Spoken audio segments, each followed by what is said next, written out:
Seorang yang sudah sampai usia 40 tahun, maka Allah mengingatkan dia untuk menyiapkan 5 bekal utama sebelum dia kembali pada Allah Subhanahu wa ta'ala. Hati-hati yang sudah sampai 40 tahun, jika anda belum memiliki satu di antara 5 ini, anda mesti khawatir. Dan ini peringatan dari Al-Quran. Baik, 1. Qala Rabbi awzi'ni an ashkura ni'mataka allati an'amta alayya wa ala walidayya. Amanat pertama, kata Allah, dia mesti memperbanyak doa kepada Allah Subhanahu wa ta'ala agar dibimbing.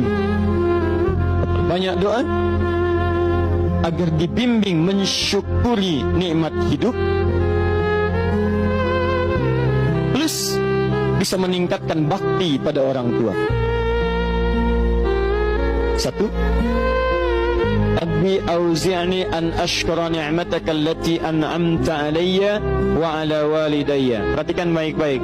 Ya Allah, mohon bimbing saya untuk selalu bisa mensyukuri segala nikmat yang telah Engkau berikan pada saya sekarang, 1, dan pada kedua orang tua saya. Baik, jadi kalau sudah sampai usia 40 tahun, pertama, anda memohon doa kepada Allah untuk dibimbing terus bersyukur kepada Allah. Ini yang mau saya tegaskan. Lihat baik-baik. Apa itu syukur? Tidak ada makna lain dari syukur yang tertuang dalam Al-Quran dan hadis kecuali ungkapan kebahagiaan atas nikmat yang Allah berikan kepada kita dengan cara menggunakan nikmat itu sesuai dengan fungsi yang telah Allah tetapkan.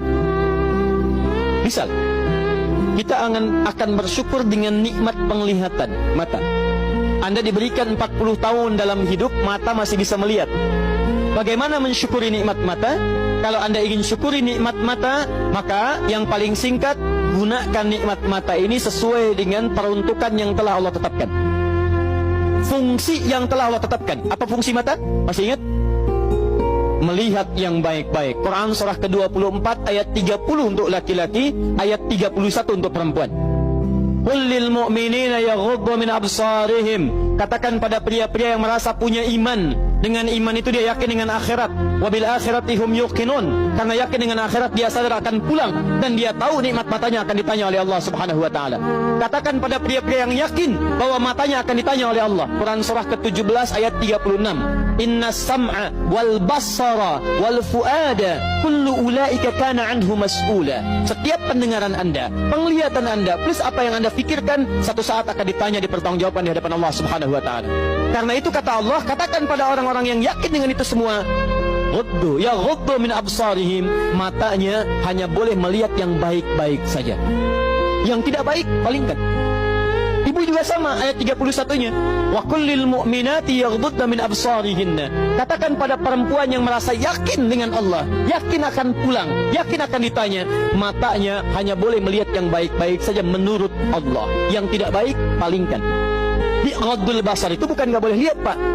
Ghaddul basar itu silahkan lihat, tapi ketika yang dilihat tidak baik menurut Allah, maka palingkan dari itu semua. Ini tidak tepat, teman-teman sekalian. Anda hanya mengucapkan alhamdulillah ya, sampai sekarang penglihatan masih baik. Belum cukup. Baik itu dipakai lihat apa? Penglihatannya baik, tapi masalahnya yang dilihat baik tidak. Itu poinnya. Maaf, ada anak usia 4 tahun, Bu, Pak, tidak bisa melihat.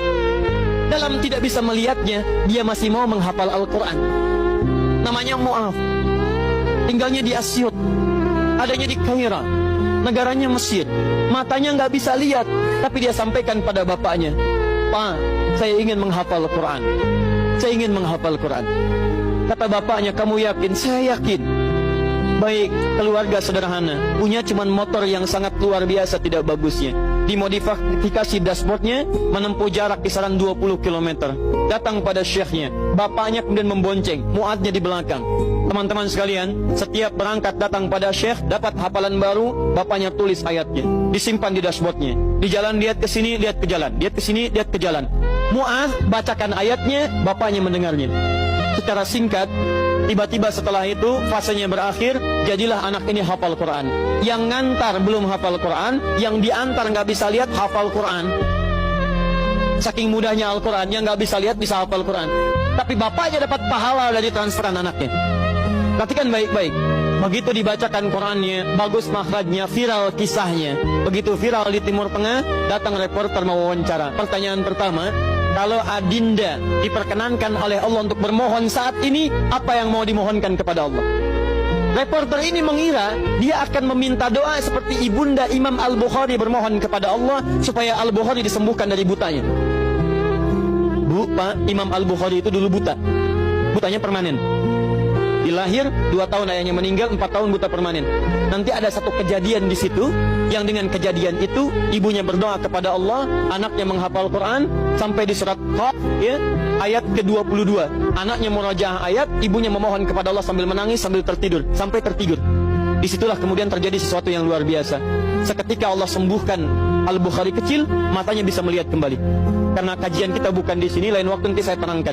Anda yang punya kitab Fathul Bari, Syarah Sahih Al-Bukhari, beli jilid pertama, kitab Muqaddimah, halaman 634, paling kiri, paragraf yang ketiga, baris 1 sampai dengan 9. Anda temukan kisahnya.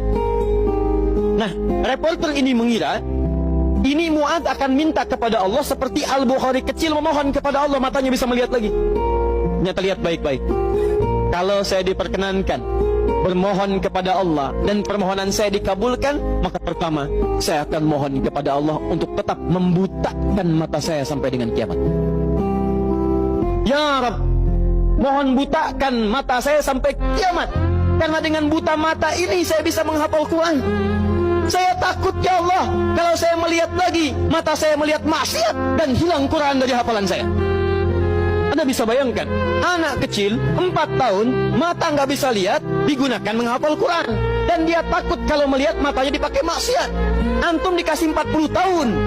40 tahun, lebih daripada 4 tahun, lebih dari 14 tahun. Anda sampai 40 tahun, dipakai mata. Dipakai apa mata Anda sampai dengan hari ini?